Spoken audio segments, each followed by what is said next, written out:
Hi, good morning, everyone. We're about to get started. Before we do, I just wanted to give a couple of housekeeping notes. Restrooms are directly behind us. You see that big green wall. There's signs pointing in the direction of the restrooms. If you are going to be posting to social media, we invite you to please use hashtag ConnectSMC. And then also, if you didn't drop your card for the drawing in the afternoon for a special prize, you must be present to win. So with that, let me introduce our host for today, Mullin Evans, the CEO of GSV Labs, and please help us welcome Mullin.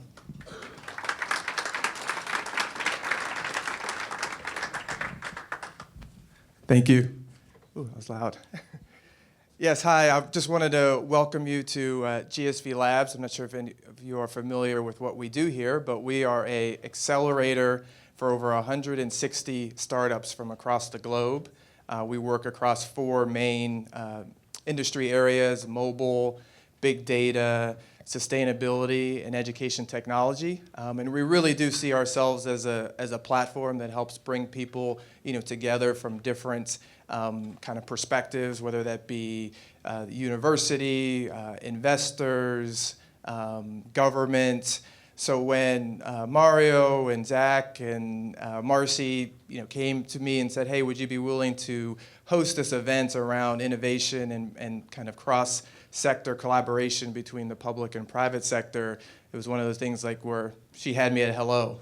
I was ready to go, because this is exactly the type of gathering and people in the room that we think is really critical to solve society's toughest challenges, which is what our goal is at GSV Labs. And we know that that can't just be something that the tech sector does or something that the private sector or public sector is doing alone, but it really needs to be in collaboration. We need to get the greatest minds together with those who have the infrastructure and the scale to see those ideas come to fruition. And what better opportunity than Connect 15. So we're really honored to have everybody here. We look forward to you meeting some of the companies that we work with on a daily basis here, and also hope to have you back at some point in the future to give you even a bigger and better perspective of what we're doing at GSV Labs. So without further ado, I'd love to welcome up Assemblymember Kevin Mullin and County Supervisor Warren Slocum, two individuals who I think embody this idea of partnership and really looking for innovative ways to apply technology to some of our toughest problems. Thank you.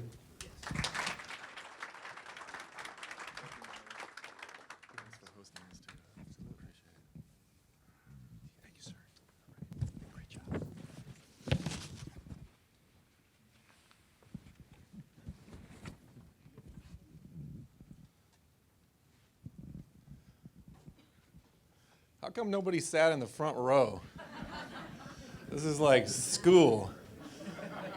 All the good students are in the back of the room, right? All right.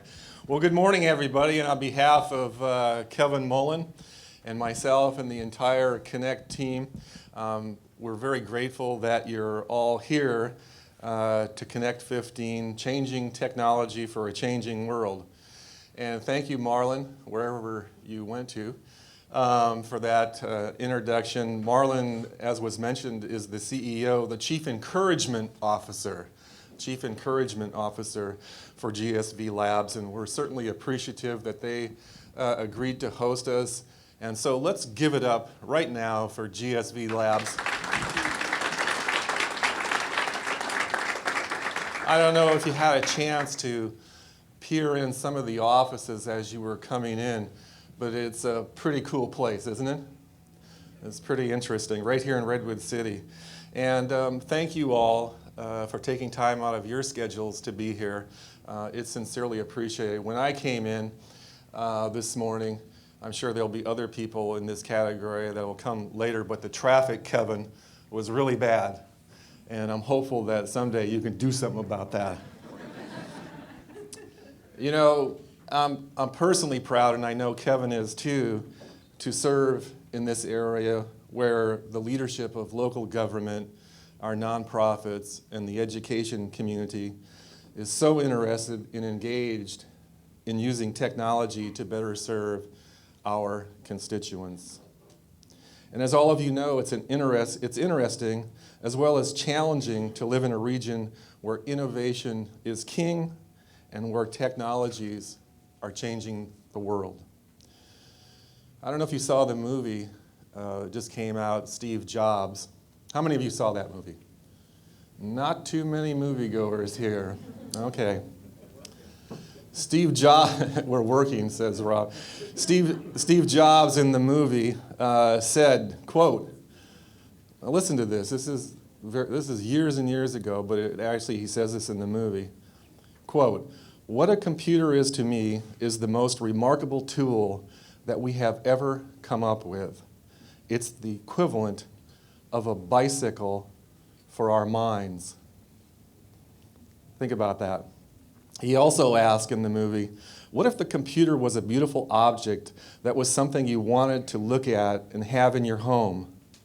And what if instead of it being in the right hands, it was in everybody's hands?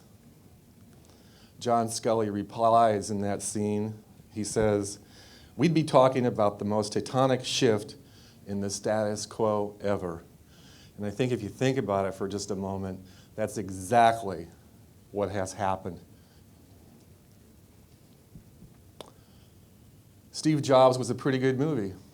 I liked it. You have to know that I'm a movie buff.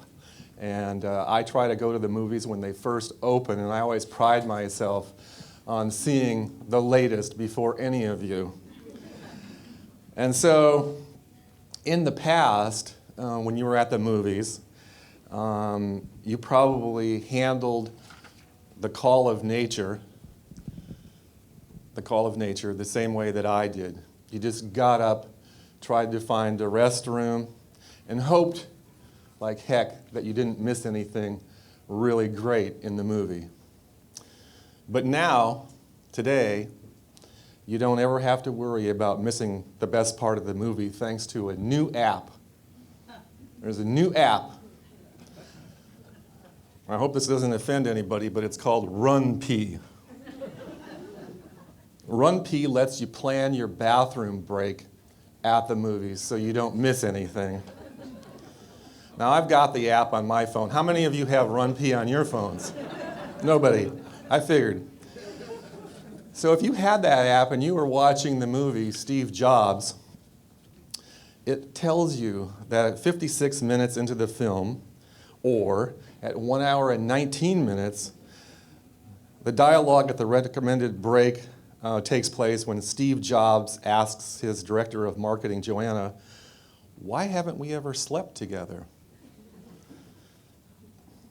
She looks at him and she says, because we're not in love. Well, RunP says that right after that line is delivered is a great spot to find the restroom. In fact, RunP tells you you've got 4 minutes to get back to your seat because the next great scene is going to happen in 4 minutes. Let me give you one other example of how Steve Jobs' vision has come true. I know this guy. He's an ordinary guy like any of you or like any of the people that work here at GSV Labs. And he actually wrote code. He wrote a program to control his hot tub. Imagine that.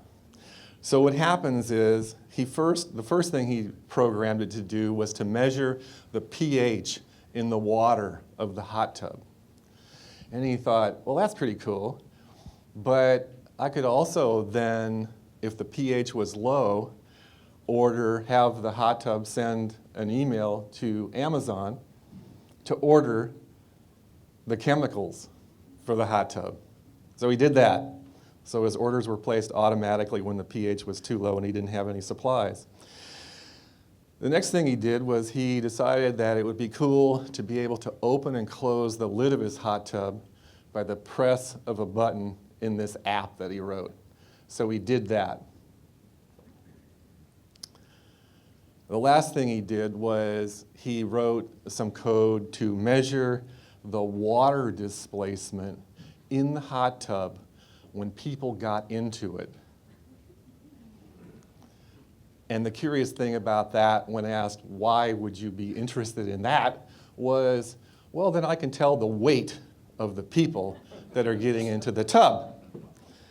So he was in London, and he was looking at his app, and he noticed this measurement come through of the water displacement and the weights, and he knew all the way over in London that his 15-year-old daughter and her boyfriend were in the hot tub. And he didn't think that was right, being a single parent. And so he pushed the button in the app, and the lid started to close on the kids. Now, so you might ask yourself, why would the husband and wife team that coded Run P, or why would the guy with the hot tub spend all this time and energy doing these kind of things, right? It's really not changing the world. It's not bringing peace to the world. They're just sort of fun things, right? But the answer was, it was fun. It was something different. It was a hobby. And each one of those folks said it solved some kind of real world problem. So Run P, obviously the call of nature, and the hot tub, well, you get that one. So the bottom line is that technology is all around us, and there are apps being written every day that do all sorts of things, and Steve Jobs' statements, I think, have come true. So it was several years ago that Kevin, I mean many years ago, when Kevin and I brainstormed about the possibilities of gathering local leaders to talk about how to solve problems using technology. And we were especially focused on civic engagement and democracy and voting and all the things that we all care about. And so we had this vision, this dream. And at that time, when we'd have coffee, we'd just kick around these ideas. And here it is years later, and we're doing our third Connect conference. So our vision has come true, and each of those conferences has been a realization of our original ideas. Now, we all know that government is being challenged by disruptive innovations like ride booking services, right? Uber, Lyft, those kind of things. Home sharing, the recent election in San Francisco over Airbnb. Possibilities of driverless cars on El Camino, for instance. All these things are pushing 20th century government to deal with 21st century constituent demands, which are very different than in the bygone era. Tim O'Reilly, a noted publisher and futurist, in a 2009 essay said, quote, "Too often we think of government as a kind of vending machine. We put in our taxes and get out services, roads, bridges, hospitals, fire brigades, police protection. And when the vending machine doesn't give us exactly what we want, we protest." He said, our idea of citizen engagement has somehow been reduced to shaking that vending machine of government. Right now, there are entrepreneurs in garages and offices just like these, and in fact, right here in Redwood City at GSV Labs, there are young people kicking and pounding and shaking that vending machine of government. They're looking how to transform government processes that are really highly regulated, slow, and designed for a bygone era. That new generation of innovators that's here start with the question of what's the problem and what solutions can be developed to address that problem. They're trying to figure out how to make life better by disrupting mega agencies like the FAA and the FDA. And at the individual level, they're trying to program your refrigerator so that it connects to the local supermarket so that when you run low on milk, the code will actually be sent to the supermarket, and lo and behold, milk will show up at your doorstep without you having to do anything. As you're going to see later, the startups that are housed here at GSV Labs are at the forefront. They're at the forefront of the next big things, right here. So I'm personally excited to be a part of Connect 15, and I hope you're excited to be here, and I hope that you find this program that the Connect team has assembled interesting, educational, and perhaps even inspiring. And on behalf of Kevin, let me just thank you all once again for taking time to be here. Thank you.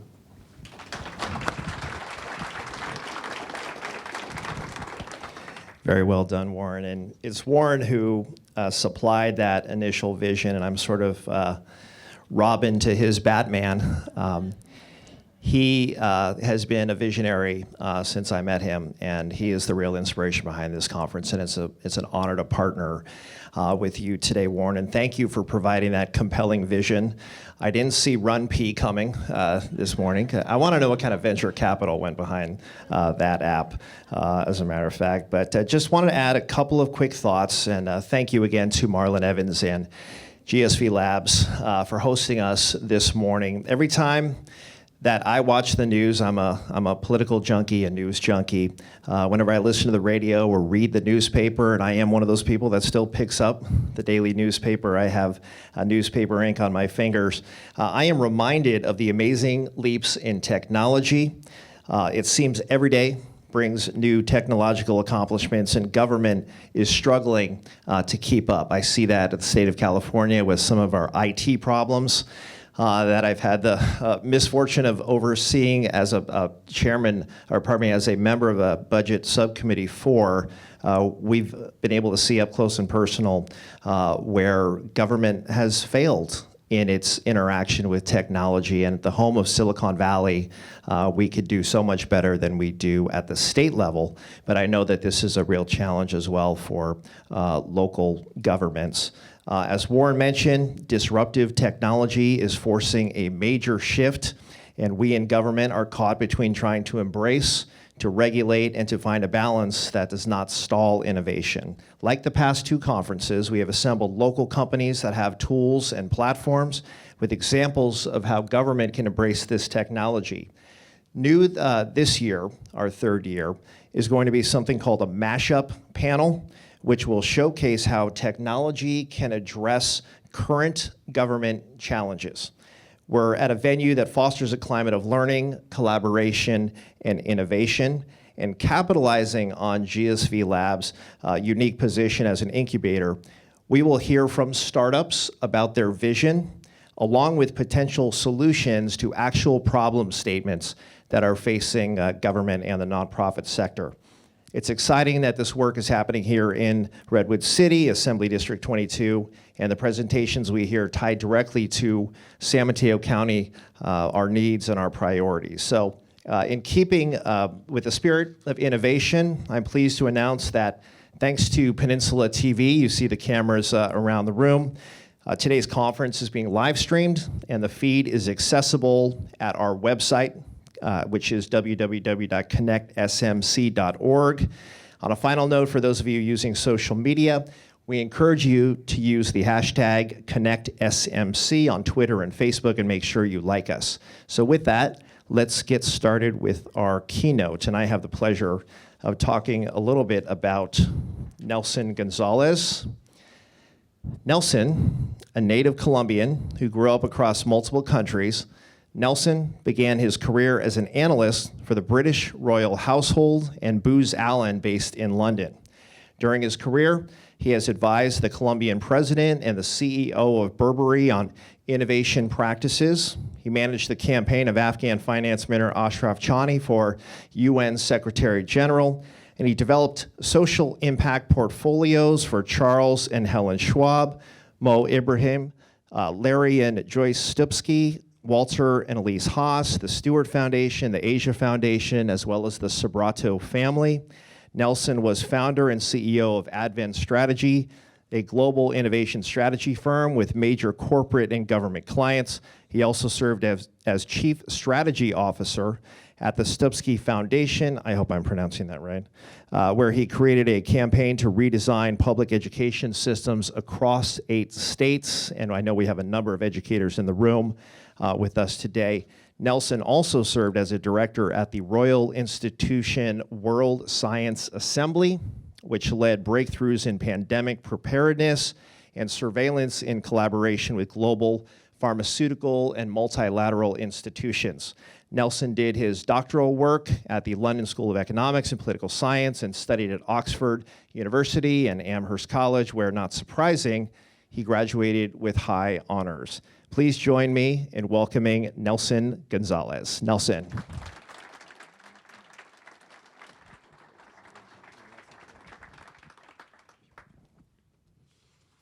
I will make sure that the short bio gets sent next time.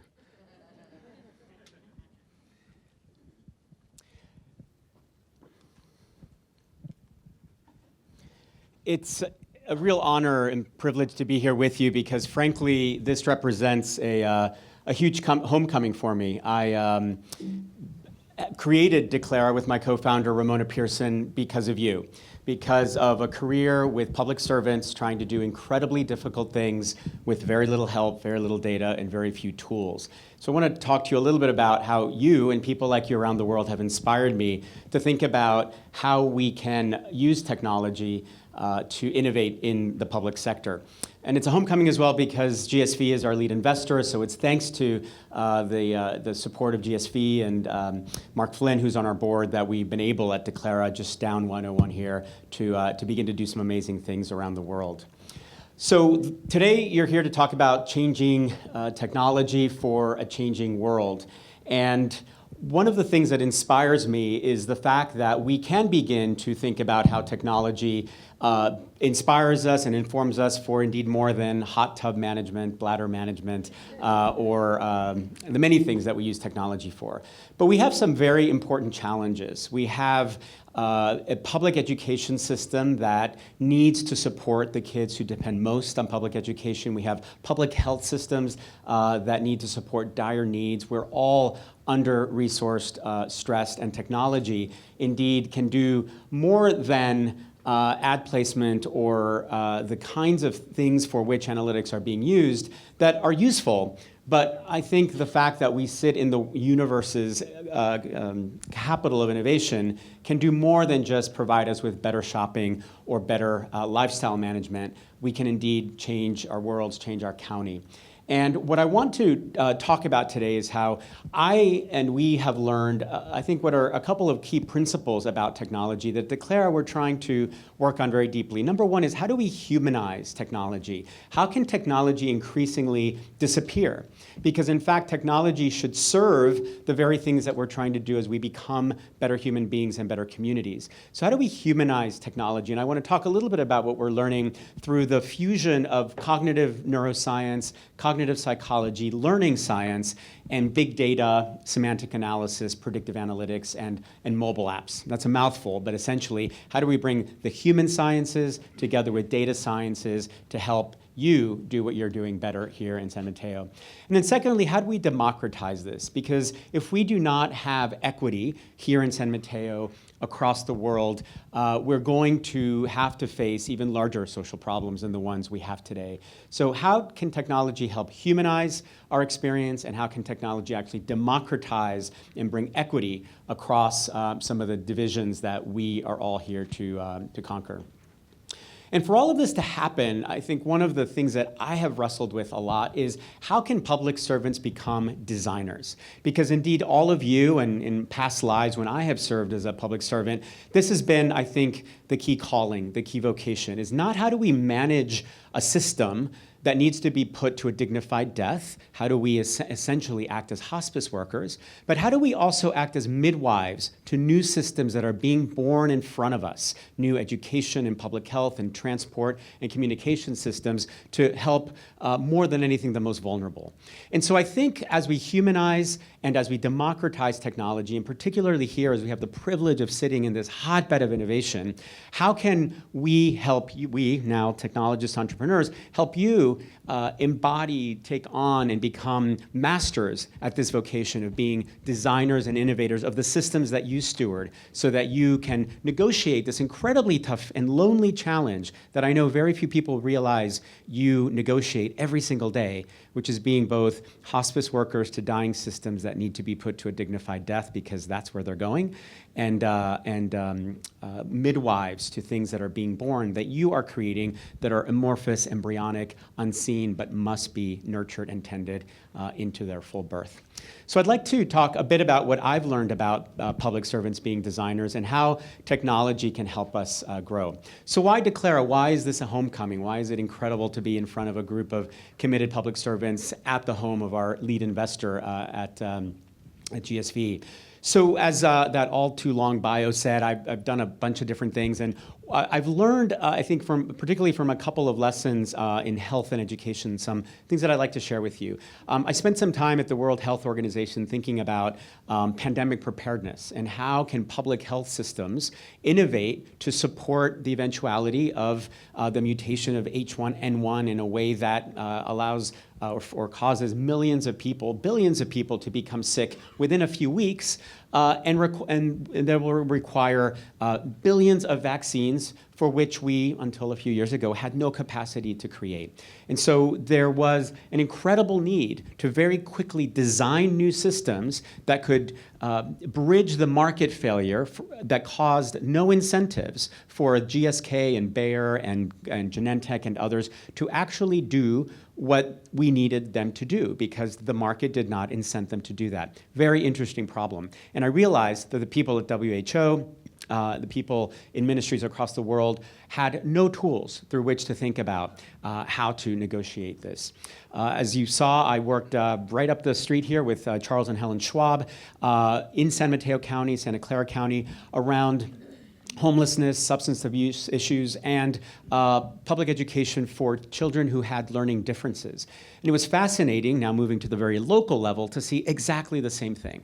That when we're talking about issues like homelessness and harm reduction and substance abuse and what to do with differences in a system that is made to, for historical reasons, put kids through exactly the same kind of learning regardless of who they are, realize the same thing, that you, and I mean now literally you, and your colleagues here in this county, were wrestling with these problems with very little tools and very little capacity to understand what was going on around you and how to innovate. I went from the Schwab Foundation to the Stupsky Foundation, where we created this incredible 8-state innovation lab network. And we asked the question, how do we redesign public education systems so that the kids who depend most on public education can have access to deep and personalized learning experiences regardless of the free and reduced lunch ratios in their school? And I learned a lot as I spent 5 years with superintendents and principals and teachers and board members about the fact that being a designer of new systems of education required tools that we didn't have, required a kind of collective intelligence that was missing. And yet, heroically, day in and day out, I saw your colleagues do that. And I spent some time at the BBC World Service in London thinking about how does media impact things like human rights, and particularly massive changes in gender roles and rights around all sorts of differences, particularly in Africa and Asia. And also realized that while the media was very powerful, the public policy implications of what the media, something like the BBC, was enabling us to see.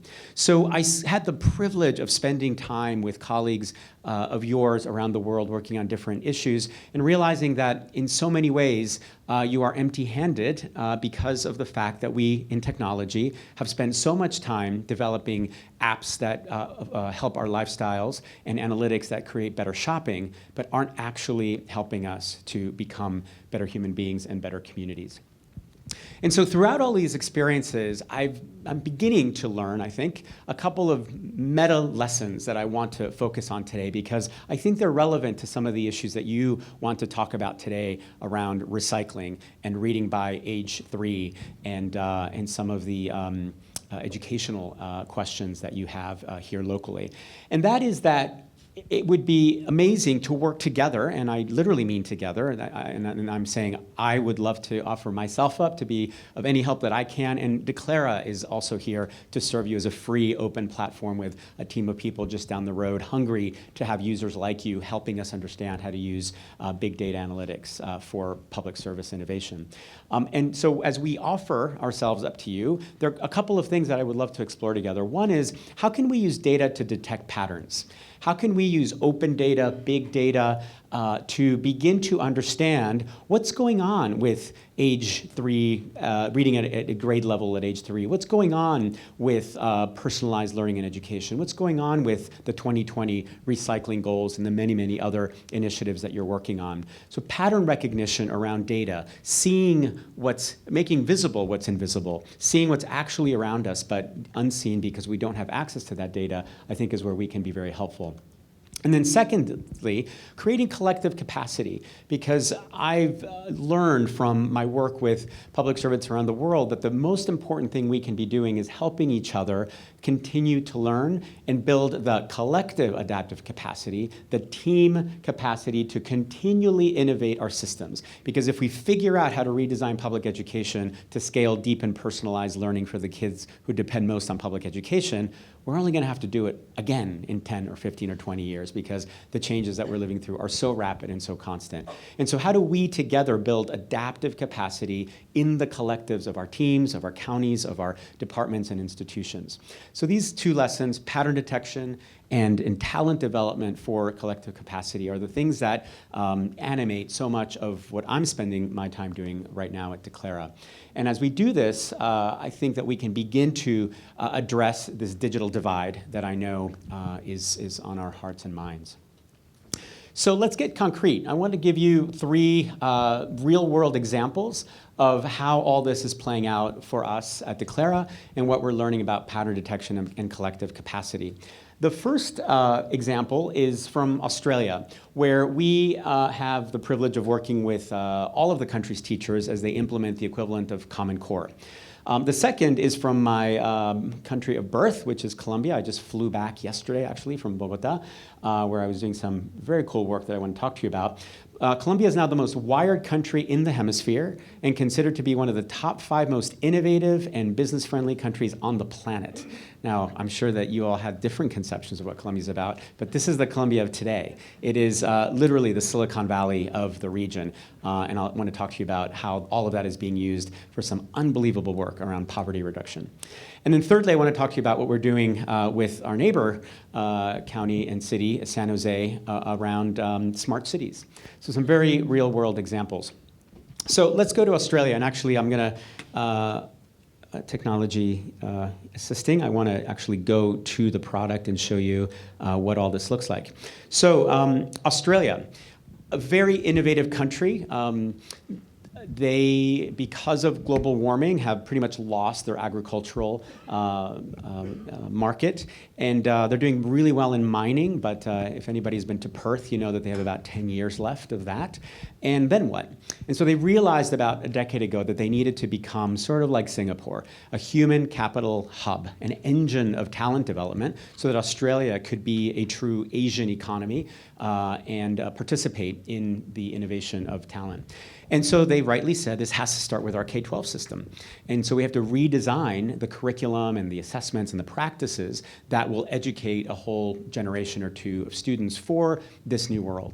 And so they created a new curriculum that, great for them, unfortunately for us, leaves Common Core in the dust in terms of its innovation and the rigor of that curriculum, which is great news. But if you're a 5th grade teacher of 5th grade math in Perth, it's pretty difficult to know how to use formative assessments to foster critical thinking using project-based learning with Aboriginal content, which is sort of what the new curriculum asks you to do. So they asked us to help them with that. And Declara, which is a social learning platform that uses big data and semantic analysis to personalize the learning of professionals, came in. And what we've done is brought together tens of thousands of educators, and now soon hundreds of thousands, across the entire country in a massive innovation initiative that is, to me, incredibly gratifying because it's an example of how to build adaptive collective capacity among public servants. Because what you're seeing here are, and hopefully you can see there are, as of this morning, because this is live, 728 organically created professional learning communities that are looking at all of the challenges in practice that teachers face as they implement the equivalent of the Common Core. I mean, imagine if we had this. It's kind of embarrassing to show this because we don't have the equivalent here. But we've got 728 communities working on things like new pedagogies for deep learning. And so they're blogging away and creating wikis and ingesting all sorts of content from all over the web. We actually enlivened 20 years worth of curricular data through our semantic analysis and made all of that discoverable. The point, though, is that we can, and to the point of making visible what's invisible, we can do pattern detection on the real-time learning of professionals. And so let's say we're a teacher in Melbourne and we want to see what's going on. We can literally zoom in and see the conversations that are happening here. So there's a blog on media education. There is something on scaremongering about kids. And so all these conversations that are going on about the implementation of the curriculum. And as we analyze this data, we can actually detect patterns and see where is it that formative assessments are being used to foster critical thinking? Well, more or less in a suburb of Melbourne than in Melbourne, or more or less in Sydney than in Perth. So we can begin to generate hypotheses based on real-time interaction of professionals trying to solve a real-world problem, like the implementation of the equivalent of the Common Core. And what this has done is it's completely contradicted the Ministry of Education's assumptions about the professional development needs of teachers in Australia as they implement this curriculum. So amazing insights are surfacing from a trust and respect-filled approach to supporting professionals, which is something that I find quite moving about Australia. Instead of putting cameras in classrooms and spying on teachers and punishing when they don't do things exactly as some people want them to, anybody heard of that approach? They said, look, you teachers are the experts. Tell us what you need. Show us what's working and not working. And in 728 hubs of innovation, they're doing this in real time. It's incredibly impressive and an example of how big data and semantic analysis around content can help. The second example that I'd like to give is from Colombia.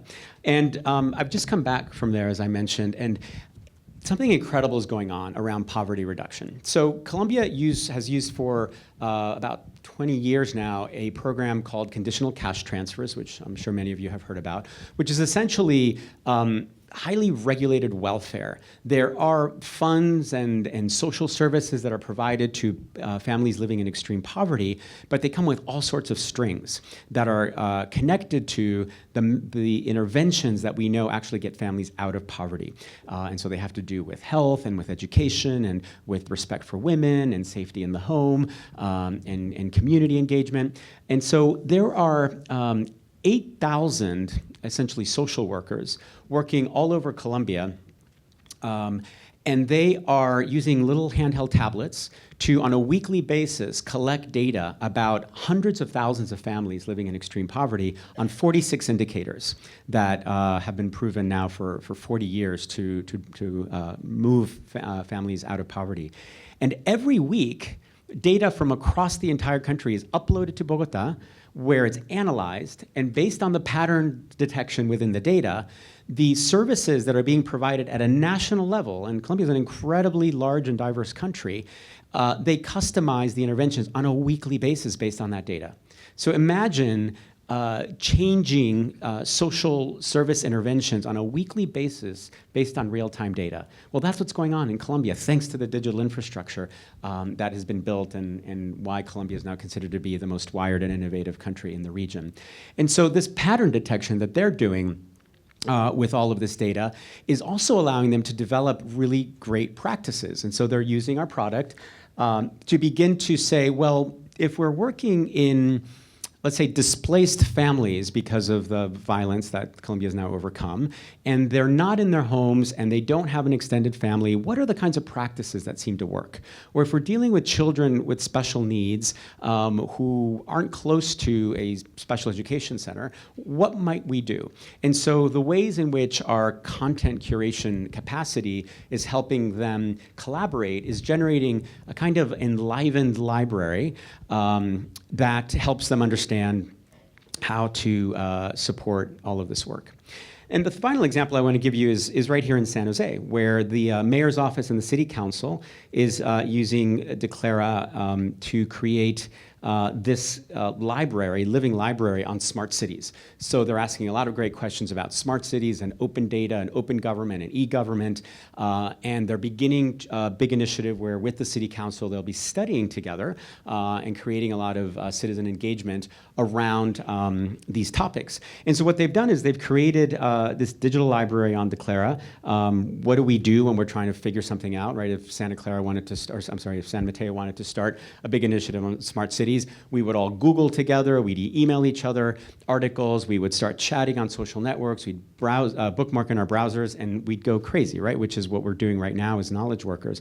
Well, with our product, if for example, we see this article on open government, open data, we can bring this in through a browser extension that turns that content into a living repository of that data so that we can then begin to collaborate around it. And what's really powerful about this is that we can collaborate inside of the text, as you're about to see, so that we're no longer emailing things to one another and losing each other's wisdom. We now have this article in a way that is both easy to read, but more importantly, if I want to now have a conversation about this paragraph, I can mark that insight and bring my colleagues into a conversation that is intertextual, that is actually having to do with the very atomic level content that is most relevant to me. And based on that, we're creating what we call a cognitive graph. So here you see my naked brain. I like to call this intellectual pornography sometimes,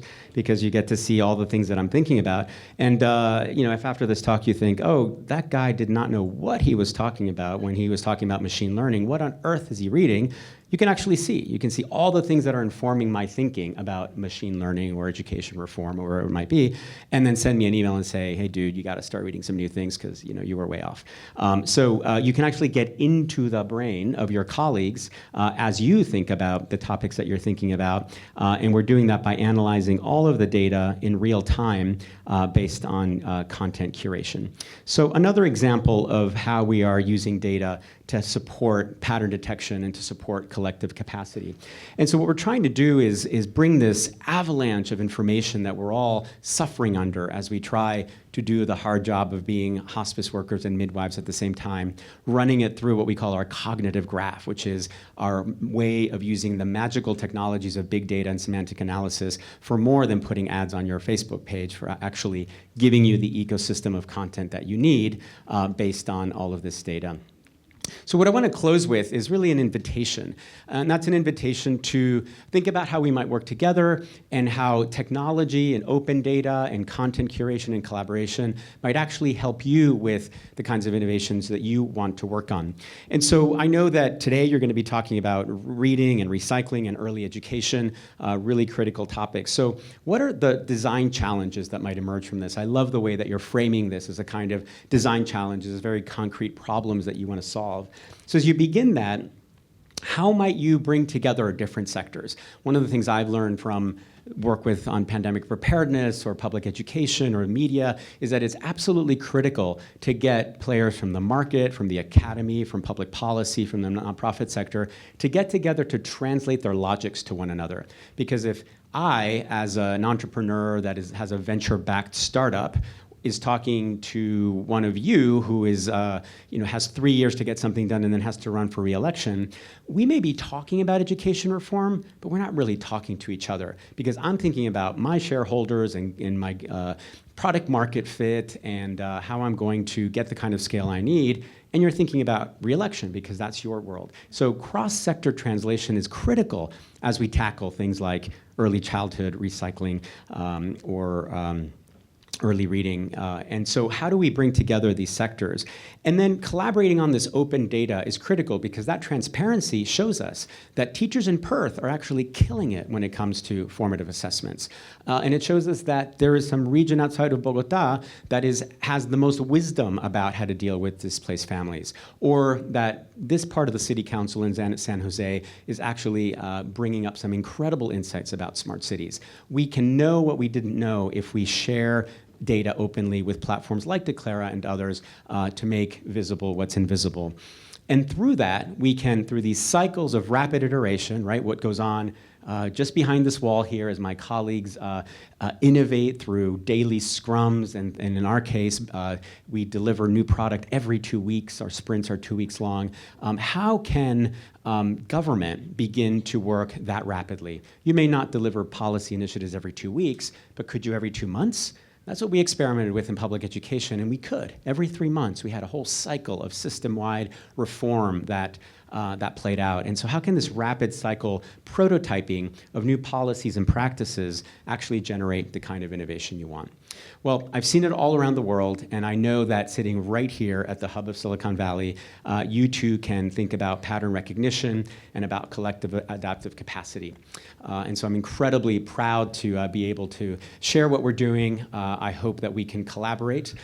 Please feel free to reach out to me if I or we can do anything at all to support you as you continue to negotiate your roles as both hospice workers and midwives here in our beautiful community. Thank you so much.